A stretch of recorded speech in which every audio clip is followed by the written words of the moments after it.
Hey there. As you can see, still out here in the Nevada desert, a little ways outside of Las Vegas, and found this beautiful shrub, or actually many shrubs, of Larrea tridentata.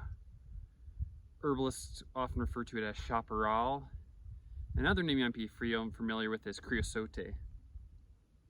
So this Creosote shrub, or Chaparral, Larrea tridentata, has very resinous, sticky stems. Here you can see it. As you can see, it has opposite leaves, and when you squeeze it, leaves definitely a little bit of like this yellow resin on my hand. I'm not sure if you can see that very well, but getting a little yellowy. But the smell, it's very unique. So I was talking to a local hiking guy, and he says he takes kids out for hikes, and they always say, "Oh, it smells like water." And I was kind of like, he's like, "What? Water doesn't have a smell." And so when I smelled it, I'm like, you know, it kind of smells like chlorinated water to me. It really has this like almost like chlorine-like odor to it.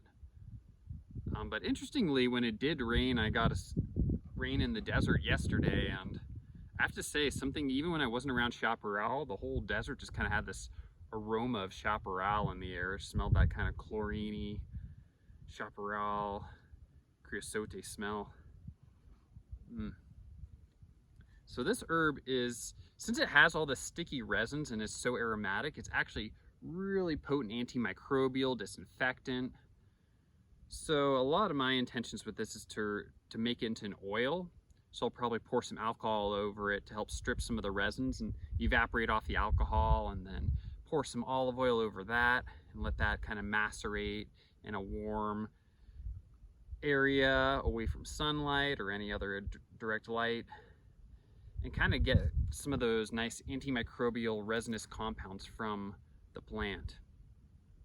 Because, you know, it's pretty useful to have something like that around in case you have, you know, some kind of foot fungus, tinea versicolor, athlete's foot, staph infection, Staphylococcus aureus, MRSA.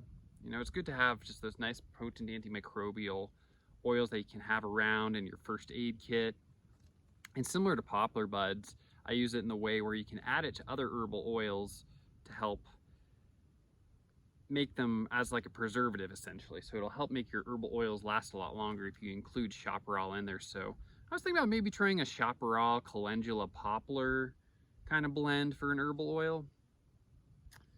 And also I prefer doing herbal oils over salves, because the salves will typically kind of seal in the beeswax, makes it more difficult for the wound to breathe, and it can often spread the infection that way. So I'm preferring an herbal oil in this case, because herbal oil will just soak nicely into the skin, but it won't seal in the wound and create a more area where those icky microbes can kind of start spreading around. So I'm gonna have to take this home and do some special work with it. Sayonara.